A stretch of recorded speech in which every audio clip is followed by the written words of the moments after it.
Apa yang kakak lakukan setelah menang? Bersyukur. Bersyukur. Kakak nyangka kan nih bakal menang? Ya kita ikut buat apa ya? Sebenarnya buat pengalaman aja sih. Jadi kayak kita juga gak nyangka kita bisa dapet juara 1 gitu. On the scale of 1 to 10, seberapa challenging nih kompetisi di EO, terutama yang kakak ikutin? 10. Karena lo bukan hanya ikut paper, tapi lo ada juga presentasi, dan setelah itu ada debat juga.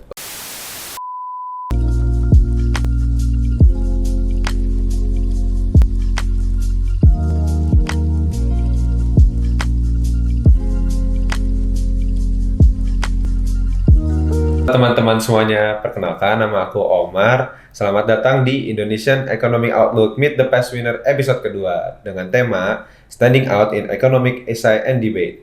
Untuk episode kedua ini, kita sudah kedatangan tim yang menjadi juara 1 nih di Policy Recommendation Competition IEO yang kedua-tiga. Dan mari kita undang perwakilan dari tim Atlanta. Halo Kak. Halo.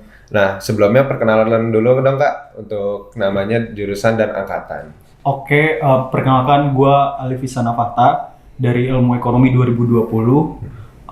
Ya, gue lomba bersama teman gue Tantra Tanjaya juga sama di Ilmu Ekonomi 2020 juga. Oke. Berarti dengan Kak Alif ya di sini ya. Betul. Salam kenal ya Kak. Halo. Nah, biar kita kenal lebih jauh nih Kak dengan tim Atlanta. Gimana sih awalnya Kakak tahu tentang kompetisi EO ini dan akhirnya daftar bersama sebagai satu tim, yaitu tim Atlanta? Oke, tahu kompetisi EO tuh udah dari lama ya, dari maba bahkan kita udah tahu. Tapi untuk memutuskan untuk ikut lomba EO itu kebetulan 1 tahun sebelum kita ikut. Jadi kayak gue itu ngobrol sama Tantra, kayak kita ngobrol masalah perekonomian Indonesia dan lain-lain. Dan kayaknya kita lumayan nyambung, dan menurut gue Tantra ini orang yang punya wawasan luas juga. Jadi pas dia ngajak gue buat ikut tahun depan, gue langsung yain gitu. Jadi ya kita udah punya plan 1 tahun sebelumnya lah gitu. Berarti sama Tantra ini udah kenal lama dulu, terus planning Betul. dulu baru ikut lombanya setahun Betul, kemudian. iya. Oke. Nah, sekarang kita masuk ke sesi diskusi nih Kak. Untuk sesi pertama ini, aku mau nanya dulu Kak, bisa dijelaskan secara singkat nggak subtema esai tim yang kakak pilih tentang apa dan kenapa kakak pilih tema tersebut? Oke, jadi gue bersama Tantra ini pilih subtema yang moneter. Karena kebetulan waktu itu kan lagi masa COVID ya. Dan masa COVID itu kebetulan agak di akhir dan ada permasalahan inflasi. Iya, betul. Dan permasalahan inflasi, suku bunga, dan lain-lain lah di luar. Jadi kita kayak kita mikir bahwa oh ini sangat menarik nih permasalahan ini. Karena di sisi lain kan ada sektorial sama fiskal juga kan. Tapi menurut kita yang paling menarik itu sebetulnya adalah moneter ini. Karena lagi dinamiknya lagi tinggi gitu loh.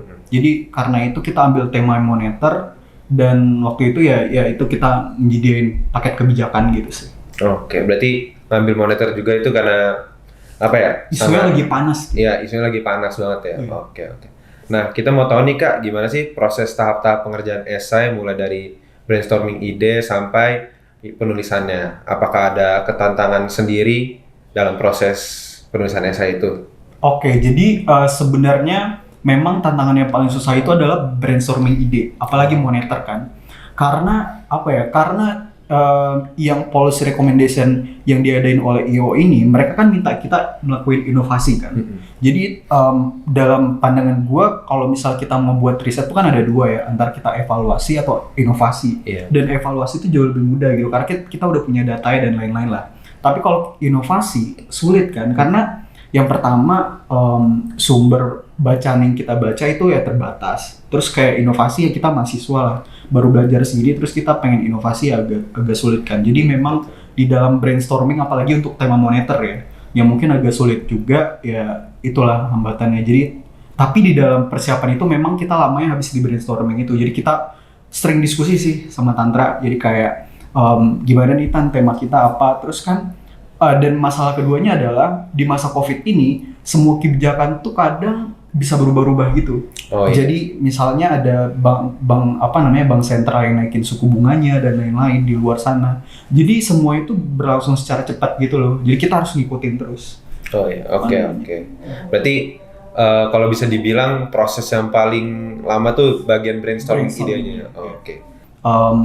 Tantra dan gue bagi tugas. Jadi gue lebih banyak ke bagian data analisis, Tantra lebih banyak ke bagian teorinya dan lain-lain gitu, lebih ke argumen. Jadi ya itu sih. Tapi ya memang tantangan untuk di bidang moneter ini tuh ya di bagian brainstorming itu, karena semuanya dinamis kan. Iya, Waktu itu kebijakannya semuanya dinamis, jadi kita harus update terus sama kebijakannya. Oke, berarti kakak ambil datanya tuh baca-baca banyak berita juga, terus bagi-bagi tugas sama Tantra, tapi tantangan paling beratnya itu di bagian brainstorming idenya. Iya, betul sekali. Oke. Nah, untuk waktu pembuatan esai ini kira-kira berapa lama kak untuk menyelesaikannya? Untuk menyelesaikannya, sebenarnya untuk menyelesaikan esai sendiri itu gak lama ya. Bahkan menurut gue gak sampai 1 bulan waktu itu. Tapi ya memang di bagian brainstorming idenya aja sih yang lama. Jadi kayak brainstorming idenya bisa 1 atau 2 bulan sebelumnya. Bahkan ya apa ya, gue bisa bilang waktu itu gue sama Tantra lumayan effort untuk lomba ini. Karena apa? Karena bahkan gue 3 bulan sebelumnya, kalau gak salah gue tuh langganan koran namanya Kontan. Jadi koran Kontan itu setiap hari masuk gitu ke kosan gue, terus kita baca. Tantra juga langganan koran. Jadi kayak hampir setiap hari kita baca koran Kontan itu. Jadi kita baca berita baik real, moneter, fiskal. Jadi selain kita baca berita luar mungkin di Instagram atau apa, tapi kan kadang kita kurang asupan berita domestik ya. Betul. Jadi kayak ya itu kita asupannya pakai koran Kontan itu. Dan koran Kontan itu cukup penting ya perannya di proses pembikinan esai. Betul sekali. Oke, keren. Nah, boleh Kak berikan tips nih khusus untuk sekiranya bisa sangat membantu para calon peserta untuk menulis dan menyelesaikan sebuah esai di kompetisi YO? Oke, mungkin dalam konteks kebijakan moneter ya, yang gue saranin ya itu kalau bisa, kalau lo punya budget, ya lo coba langganan koran Kontan aja. Tapi ini bukan dalam konteks cuma pengen ikut lomba ya. Tapi gue ngerasa selama 3 bulan gue ikut EO, ini salah satu lomba yang proses pembelajarannya menurut gue lumayan signifikan buat gue. Karena di situ gue belajar ilmu-ilmu makro, dan bukan hanya teori di kelas ya, tapi ini kan lebih diaplikasikan kan. Dan dari langganan itu kayak lo bisa tahu sebenarnya kebijakan domestik itu apa aja sih. Karena mungkin yang sering kita baca di internet itu lebih ke kebijakan secara global kan. Tapi kadang kita kurang tahu nih kebijakan domestiknya apa aja. Nah di situ mungkin kesempatan kita buat jadi lebih tahu untuk baca itu. Harus sering baca. Oke.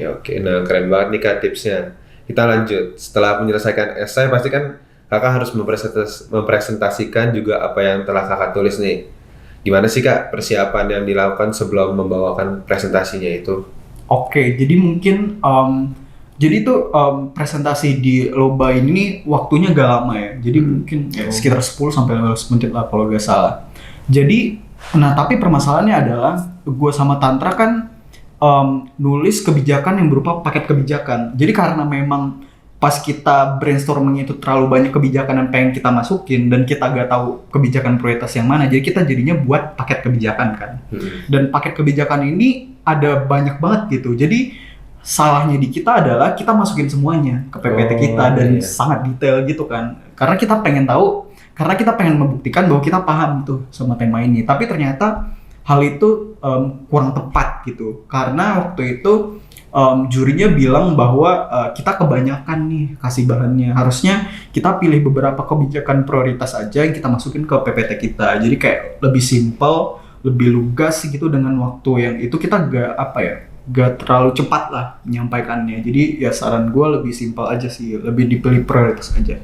Oh berarti kayak cari, maksudnya fokus di beberapa kebijakan yang kakak bikin tadi, biar jelasinnya juga lebih enak. Iya betul. Oke. Nah setelah presentasi nih Kak, kan ada sesi Q&A juga dari para juri ya. Nah bagaimana nih pengalaman kakak dalam menghadapi para juri pada sesi tanya jawab tersebut, dan ada nggak sih persiapan khusus untuk menjawab pertanyaan-pertanyaan tersebut?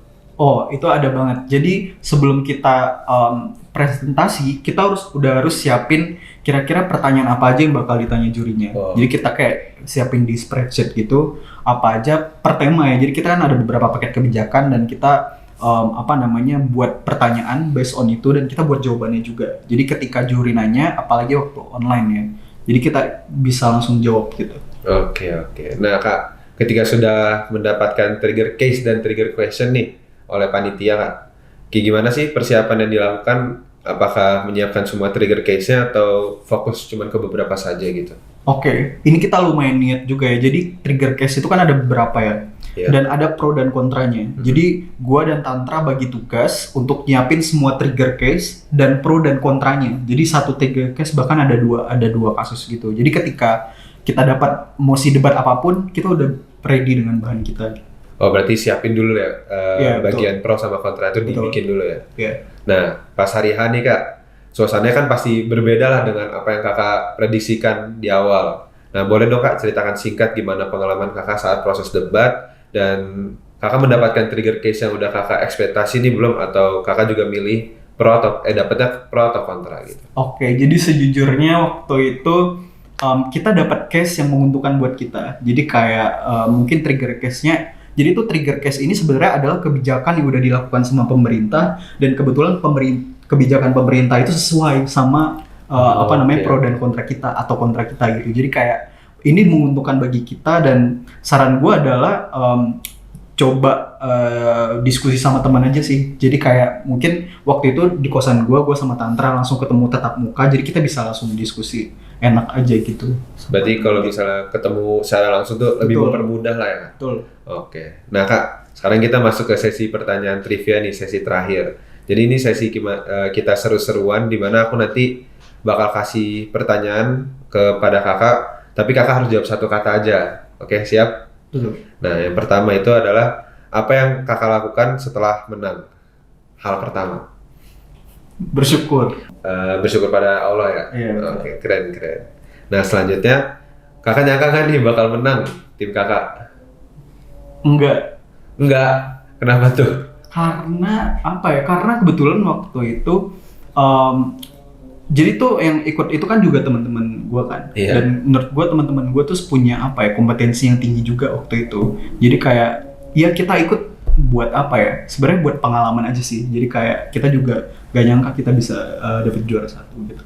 Oke. Berarti sebenarnya Kakak nggak nyangka, cuman karena kompetisi juga sengit ya? Iya, Persaingannya cukup sengit gue ya? bisa bilang sangat sengit. Oke, nah sekarang lanjut ke pertanyaan ketiga. Gimana sih perasaan Kakak saat dengar pengumuman kalau tim Kakak tuh menang juara 1? Ya bahagia. Pastilah bahagia. Pasti, Siapa sih yang nggak mau juara 1 gitu loh? Iya betul. Oke, nah sekarang pertanyaan keempat itu, on the scale of 1 to 10, seberapa challenging nih kompetisi di EO, terutama yang Kakak ikutin? 10. 10, berarti susah banget. Ya karena apa ya? Karena lo bukan hanya ikut paper, tapi lo ada juga presentasi, dan setelah itu ada debat juga. Oke. Tapi walaupun susah tetap asik gitu. Buat gue sangat ya, gue kalau misal ketemu orang gue selalu saranin gitu buat ikut IEO. Berarti walaupun challenging, cuman dapat enjoy-nya juga, serunya dapat ya. Iya, dan Oke. mungkin apa ya? IEO ini tuh beda banget gitu. Karena ini tentang ekonomi domestik Indonesia. Dan ini jarang banget ada lomba tentang ini. Oke, betul. Nah, selanjutnya beri satu kata kesan untuk Kakak dalam mengikuti kompetisi EO. Asik. Asik. Iya. Susah nggak? Susah juga sih. Susah dan Cuma asik. ya lebih asik. Oke. Nah, sekarang kita masuk ke pertanyaan terakhir.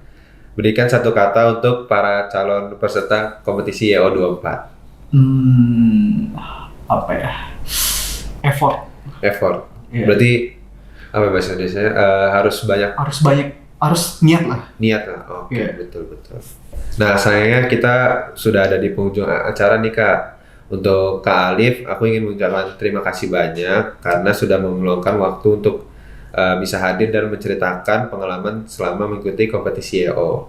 Banyak banget insight yang bisa kita dapetin, dan aku harap kedepannya apa yang sudah disampaikan oleh Kak Alif sekalian bisa membantu para calon peserta yang ingin mengikuti kompetisi EO. Aku juga ingin mengucapkan terima kasih kepada para penonton yang udah menonton video ini dari awal sampai akhir. Dan sampai di sini perjalanan EO Meet the Past Winner episode yang kedua. Nama aku Omar, dan sampai bertemu di kompetisi Indonesia Economic Outlook yang ke-24. Bye-bye!